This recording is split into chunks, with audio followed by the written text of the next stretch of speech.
Hey everyone, let's continue talking about sentence diagramming. In this particular video, what I want to focus on are some new grammatical concepts that I know we have not yet discussed, and those are predicate adjectives, predicate nominatives, direct objects, and indirect objects. All right, so we will talk about just what those things are. I'll give you examples of those things. Then I will show you how to diagram those. All right, so first, I want us to look at our the concept of predicate adjectives. All right, so predicate adjectives. As I mentioned earlier in these diagramming sentences videos, the predicate are the things that in a sentence that are related to the verb. Okay, sort of in the verb half, let's say, of a sentence. So let's take a look at a sentence to differentiate between subject and verb. All right, the ocean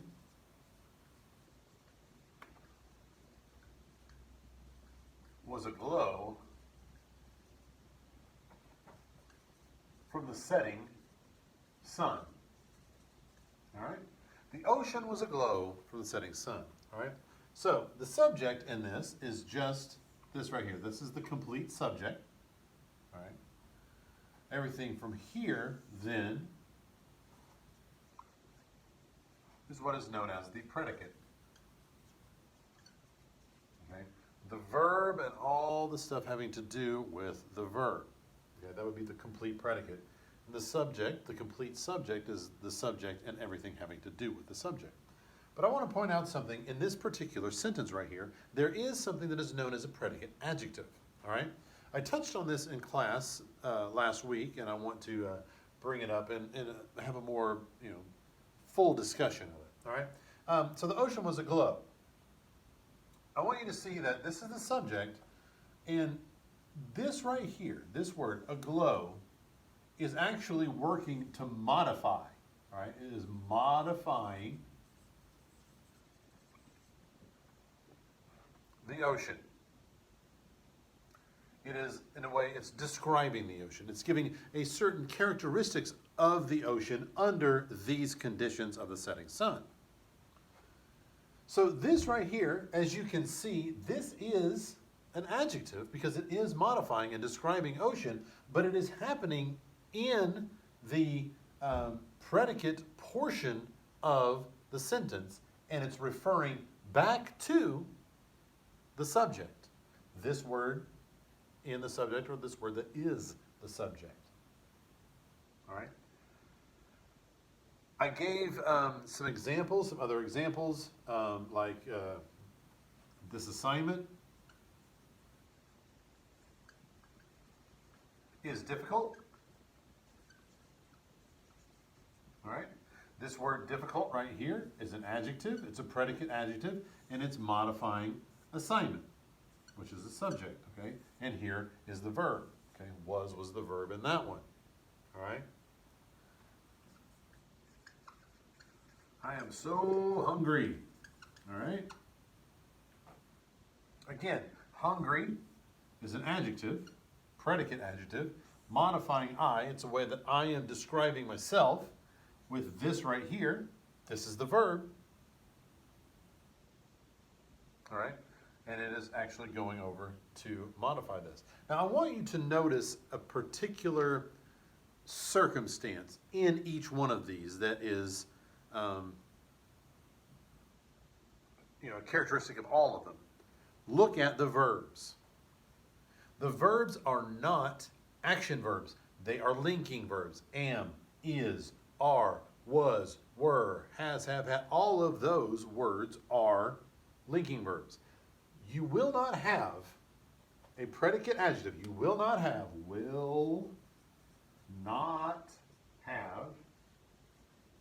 a predicate adjective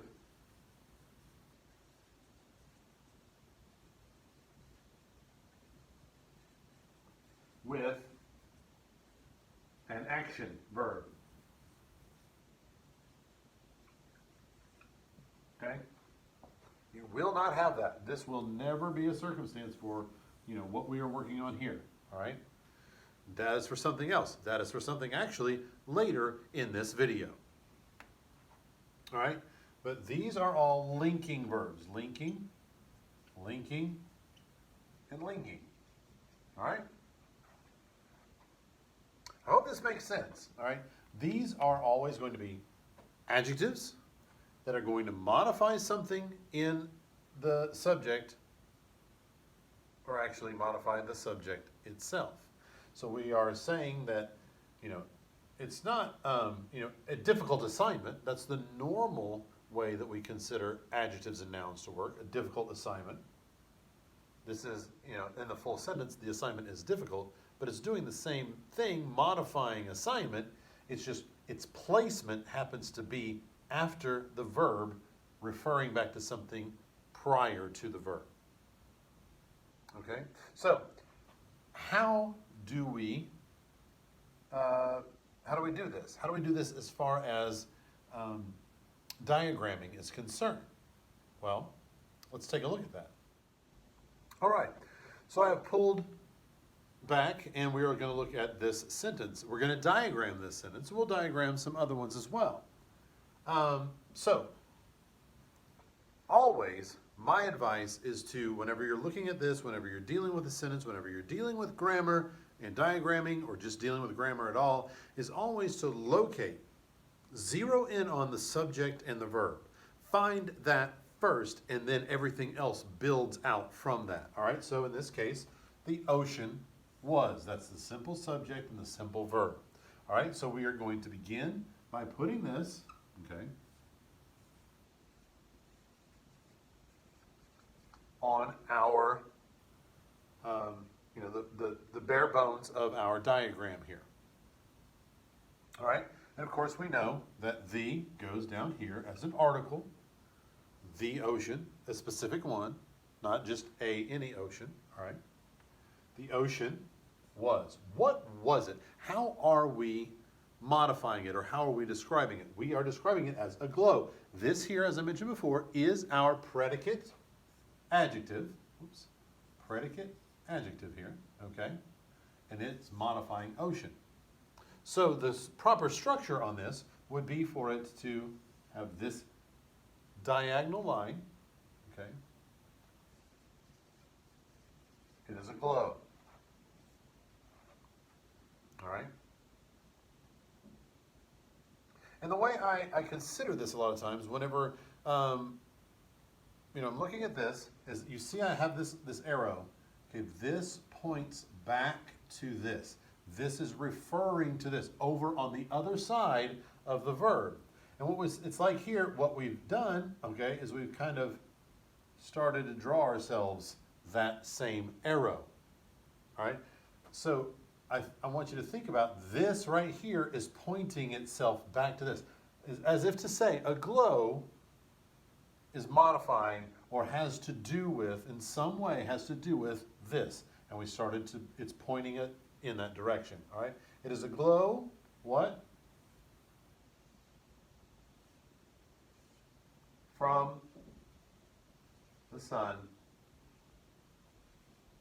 the setting sun, all right? So the ocean was a glow, okay, and a glow is modifying ocean from the setting sun. So here we have yet another sentence. The camping trip became horrifying. I don't know if you've ever been on one of those camping trips where everything just seems to go wrong. You forgot something, one of the most important things, and you have to just make it work. And oh, okay.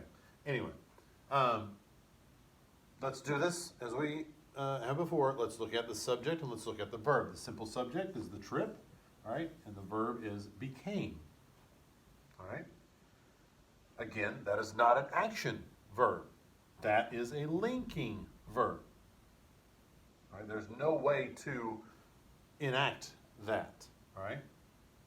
So we are going to do what we have learned to do. Trip became. All right. So what about trip? It's the trip, and it's it's camping trip. So we're going to do the article, right? Camping is a participle there, modifying the type of trip, all right? And it became, what did it become? It became horrifying. Okay, another participle, right? And it is modifying, this word right here, predicate adjective, right, is modifying the trip as well. So it's a camping trip, it's a horrifying trip. The trip was both a camping trip and a horrifying trip, all right? So, there you go. So let's try one more. The doctor seems confident about my recovery, all right? So, again, subject, verb, doctor, okay? And verb right here, seems. Seems, yes, I know it's not am, is, or was, were, but in this case, seems is a linking verb because we can replace this. The doctor is confident about my recovery, or the doctor was confident, or whatever. If we can replace that with one of those am, is, are, was, were, then what we have here is the same thing, all right? This serves the same function as the doctor is confident about my recovery, all right? This is a linking verb as well, all right? So let's do this, all right? Doctor seems, oops, all right. And it is the doctor, article, right? And what does he seem? How does he seem, all right? How are we describing him? The doctor is, what is he? He is confident.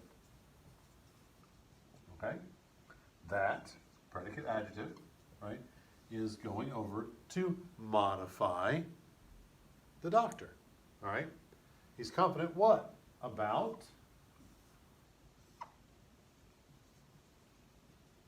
the recovery. Recovery is my recovery.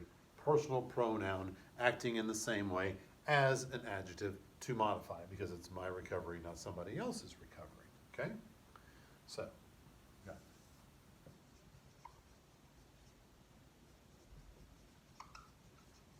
it. Phrase here. All right, and I'll do this article. So we've got everything labeled. If we can label everything, we can put it in our diagram. We know where it goes. There's a place for everything, and we can put everything in its place. All right, so now let's move along a little bit, and let's discuss not a predicate adjective, but something that it's very, very close cousin. Almost, I would say, more of a brother or sister or sibling-like relationship, the predicate nominative, or what sometimes is referred to in a more simplified way as a predicate noun. Okay, predicate nominative, all right? So a predicate nominative would be something like this. Let's just say Susie is a student of mine. All right? Again, let's do what we did with the other one. Let's locate the subject and the verb. The subject is Susie, right? And the verb is. Okay? Now, instead of this time saying, Susie is smart, Susie is capable, or anything like that, Susie is a student. What part of speech is student now?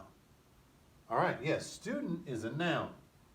But this, again, is a predicate noun or predicate nominative, and it is not modifying Susie, it's renaming her. All right? Susie is a student. Student and Susie. This is like if you want to set up a word problem, all right? In this way, Susie equals student, right? They are the same person. I've given her the name Susie here. I've given her the name student here, all right? So these are the same person, just with two different names, all right? And again, I want you to see linking verb, okay? So both predicate adjectives and predicate nominatives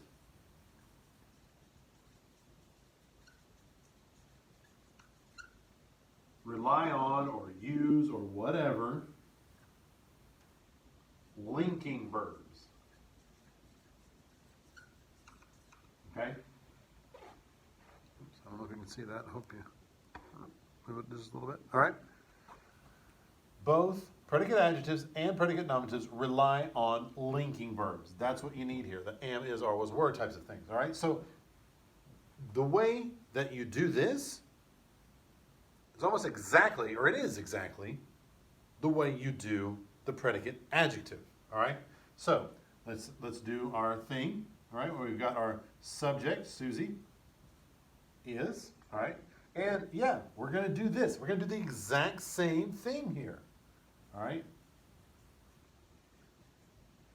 She's a student.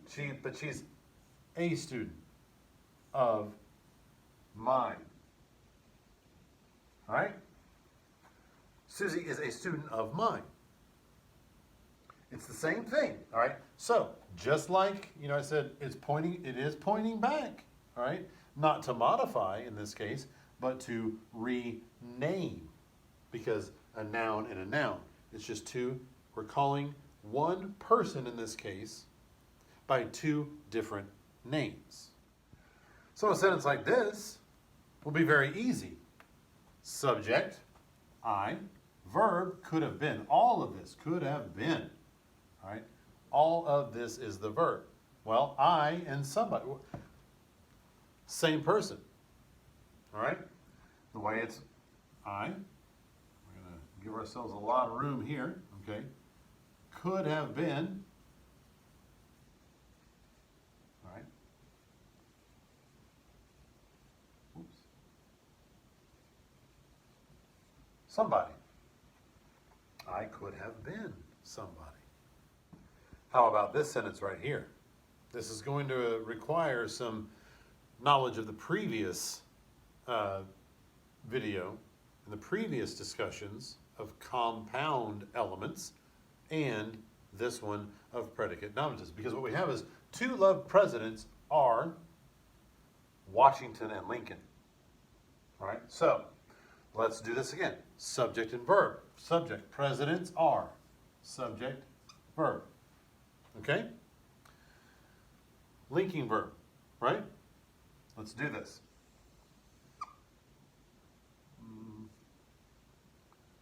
Presidents are. All right? We have two presidents. We have loved presidents. So two presidents, loved presidents. Okay? Are Lincoln or Washington and Lincoln. Okay, so we've got this, but we know that is not how that goes. We know how to do compound elements. So we have essentially compound predicate nominatives in this case. So what are we going to do? Okay. Well, they are. All right, we're going to get that formation there. They are what?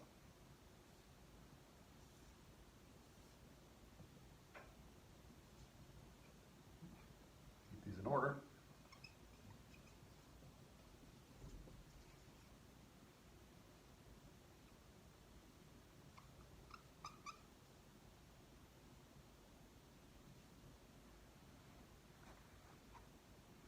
Right? That makes sense, right? It should make sense. I mean, if I said, my favorite president is Washington, I would just have Washington here by himself, or Lincoln, I'd have it by himself, or whomever. You can name off, we all have our favorites, okay, or whatever. But two loved presidents, since we have two, we have to use this formation to be able to account for the fact that there is more than one predicate nominative. All right, so two presidents, plural. I've given you the noun of presidents here, plural, and then I've pulled them apart and named them individually over here. So these two people, all right, are predicate nominatives, and they both are renaming, all right, presidents. All right, so in this case, I just said presidents in general, and over here, I made those two specific and gave them the names of Lincoln, or Washington and Lincoln. All right? Yes? Okay, so let's talk about direct objects. All right, these are similar but different. They're more different. Okay, the predicate adjective and the predicate nominative are so extraordinarily close. One modifies the subject, the other renames the subject, and those diagramming structures are identical, really. All right.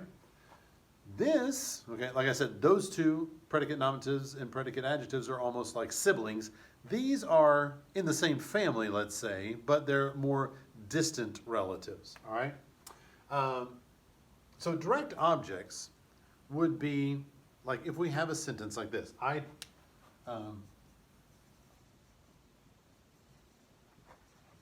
took the phone from her, all right? Let's do what we need to do. I, subject, right, and took. Really quickly, what do you notice about the difference in the type of verb that I have in this particular sentence here? Yeah, this is an action verb, all right? So, direct objects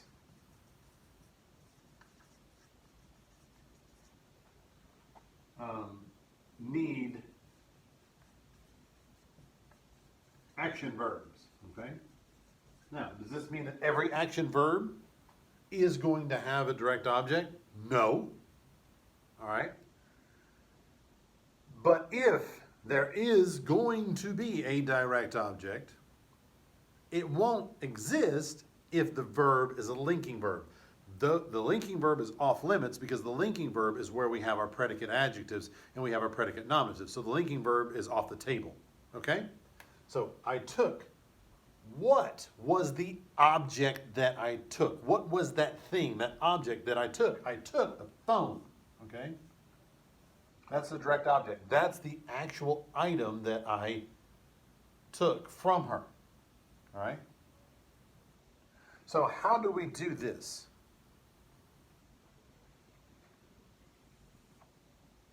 I took. All right, now, remember the last one had that diagonal line. This one, straight vertical, okay? Phone. The phone. And I took it from her, right? Prep phrase. All right, and I put this prepositional phrase under here because to me, the phone isn't from her, but the taking was from her. So to me, it makes sense for this to be undertook because that is like, you know, the action was from her rather than the phone being from her, okay? But this right here, and notice how this one does, it, you know, goes all the way through, sort of, you know, bisects it, so to speak, all right? This one, though, does not actually cross all the way through. It doesn't do that. Okay, so I took the phone from her. Okay? All right, so let's take a look at this one. My brother bought a brand new motorcycle. Okay? Again, let's begin. Subject and verb. Okay? Brother is the subject. What did he do? Bought. Action verb, right? Action verb. Okay? And what was the object? What was the thing that he bought? He bought a motorcycle. So motorcycle is the direct object. That is the object, the thing that he bought. Okay, so let's do this. Okay. Brother bought.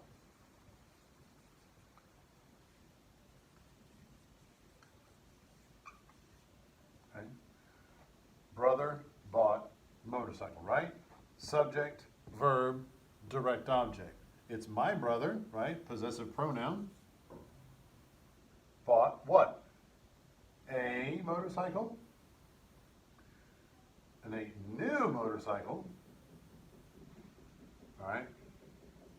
But is it a brand motorcycle? No, it's a brand new. So brand is actually modifying new in this case. How do we do that? I'll show you.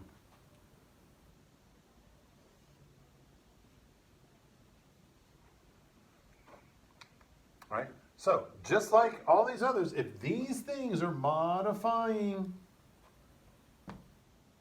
they go below the words they modify on a diagonal line.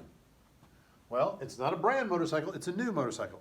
How new is it? Brand new. This actually is an adverb modifying an adjective. Brand new motorcycle. So, since this word modifies this one, it needs to go below it on a diagonal line.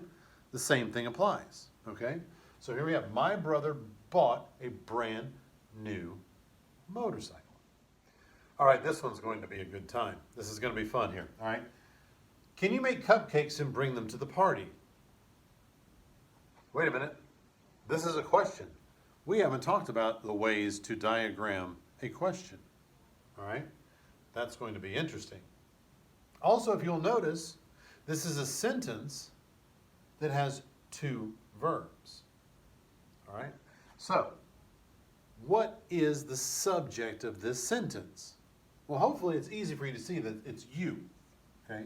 You is a subject because you are the one who's going to be doing the things, making and bringing. Okay? So, but what we have right here is you what? You can make and you can bring. All right? So we've got, can make and can bring. This is what is known as a helping verb. Okay? You can make this, you can do this. We were walking, that were walking, okay? That were, when it's not on its own, can when it's not on its own, when it is in conjunction with another action verb, it's known as a helping verb, okay? What can you make and bring? Well, you can make cupcakes, right? Direct object, and bring what? Them to the party, okay? So this right here is what? Conjunction, right? And this is a prep phrase, okay? So we can identify everything here.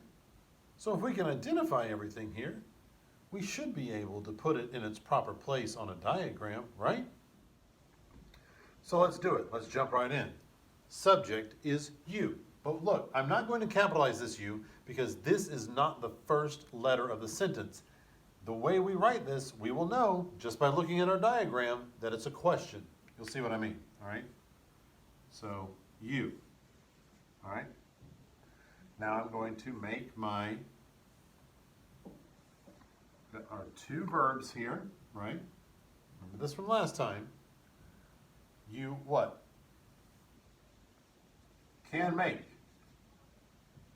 Capitalize this one because this is the first letter of the sentence. You can make and bring, right? That's how this is written. You can make and bring.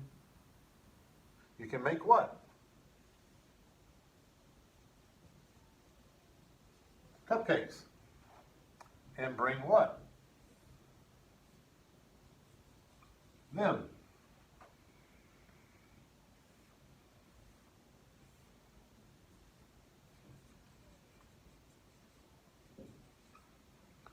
To the party.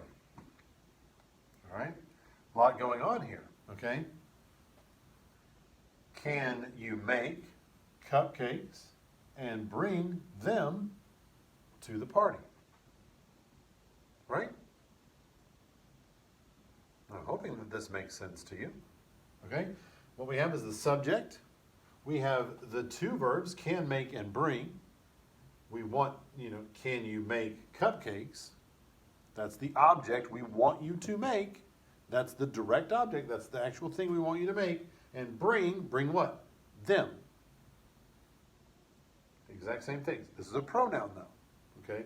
We're not doing the same thing as a predicate adjective, predicate nominative. This is a different word that serves a different purpose. To the party. Okay? One thing you can look at is these direct objects, they'll answer the question of what? Can you make? What? Can I make what? What do you want me to make? Cupcakes. Oh, okay. Can you bring what? What do you want me to bring? Them. Oh, yeah. Oh, you want me to make cupcakes and bring them. Okay, yeah, got it. Okay? So a lot of times it's when you can look at the verb and say, well, what is the thing? What is the object? What is the item that you want me to make or to bring or to do whatever? And that object, that thing, is the direct object. Now, one new final, concept here in this video are indirect objects. Okay, so the direct objects are the object, like bring what? What do you want me to bring? Cupcakes. But what if the sentence said, bring me cupcakes. Bring me cupcakes. All right? Well, bring what? Cupcakes. Who? To whom? Me. Or for whom? For me. Either one.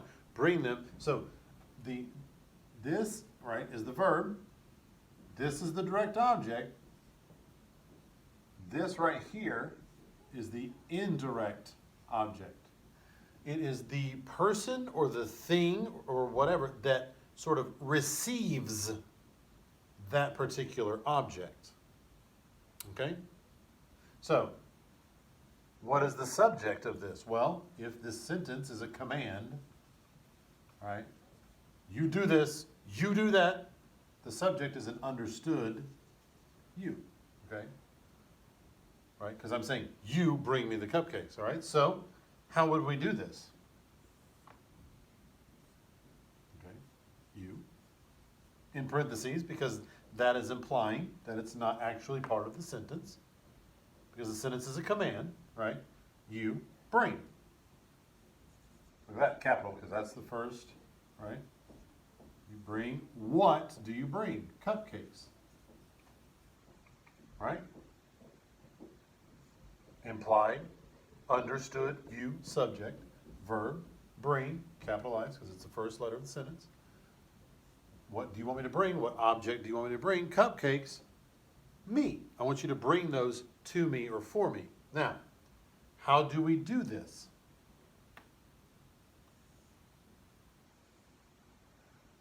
Looks familiar. Looks like a prepositional phrase. Except nothing will go here. Nothing will go here because it doesn't exist. So you will bring me cupcakes. It's almost like saying, bring cupcakes for me. But for me, that prepositional phrase isn't there. So it's bring me cupcakes. All right, do you see that? Bring cupcakes for me. Bring me cupcakes. There's no for to put here. So we don't. All right, let's take a look at this one. My friends Patrick and Eric are making another show in the grammar we have here. So Patrick threw Eric the basketball. All right, the subject, Patrick, right?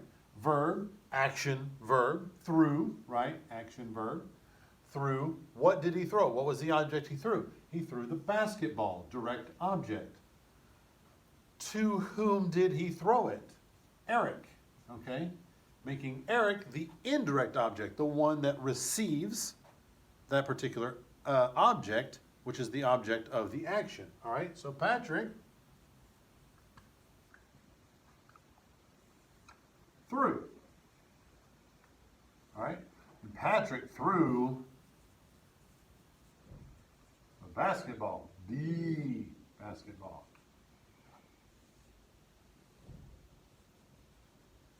Okay, and again, it's almost like he said, Patrick threw the basketball to Eric, all right, but that to's not there. That prepositional phrase isn't there. That's why this resembles a prepositional phrase structure, but it isn't the same thing as a prepositional phrase structure because nothing goes here because there's nothing to put there. All right, let's take a look at another one. The lady handed Alex a new passport. All right, subject, verb, lady, subject, verb, handed, action, verb, okay? She handed. What did she hand? What was the object that she handed? A passport. Direct object. Who received it, or who was that action done to? Alex. Indirect object. All right? So, we're going to start. Lady. Handed, right? Handed what? Passport. It's a passport. It's a new passport, right? Oh, let's not forget, it's the lady. The lady handed a new passport. Handed Alex a new passport. Okay? So, yeah. What we can do right here is, it's like we're saying, the lady handed a new passport to Alex. Again, there is no prepositional phrase to say to Alex. What if, though, the sentence said, the lady handed Alex and Rebecca their new passports? All right? We would pluralize this. We have Alex and Rebecca.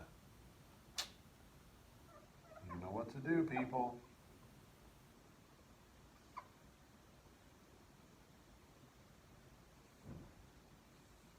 All right?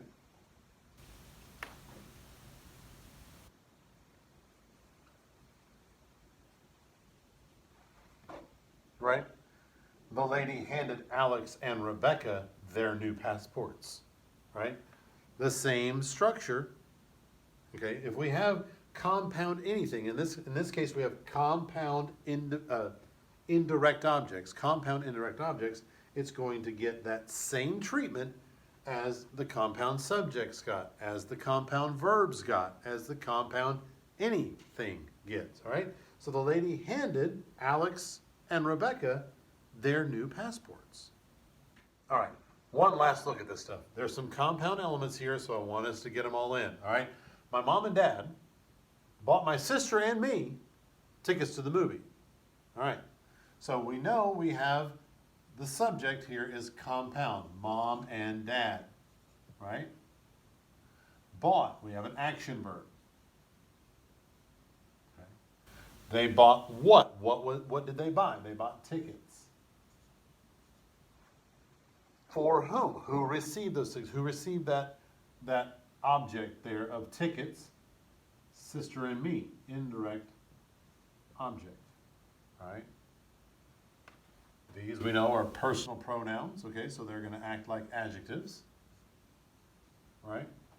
To the movie, prepositional phrase. Correct? Yes.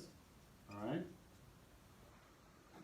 So what does this all look like? Well, we've got to have our compound subject, mom, dad, and the conjunction connecting them, mom and dad. Oh, but I want you to know that it's my mom and dad, right? And what did mom and dad do? Well, yeah, they bought. Okay? What did they buy? They bought, oops, that does not go through, tickets. What were these tickets? Oh, these tickets were to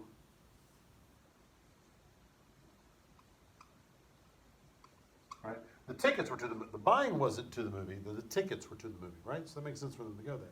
They bought, they bought, again,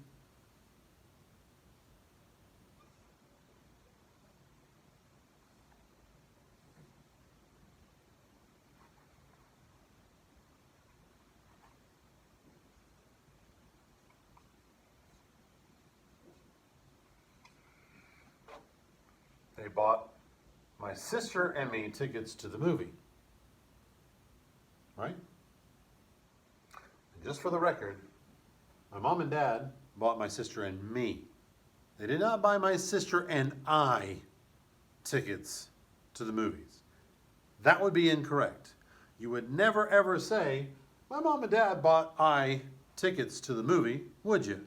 No, you wouldn't. But you would say, my mom and dad bought me tickets to the movie, right?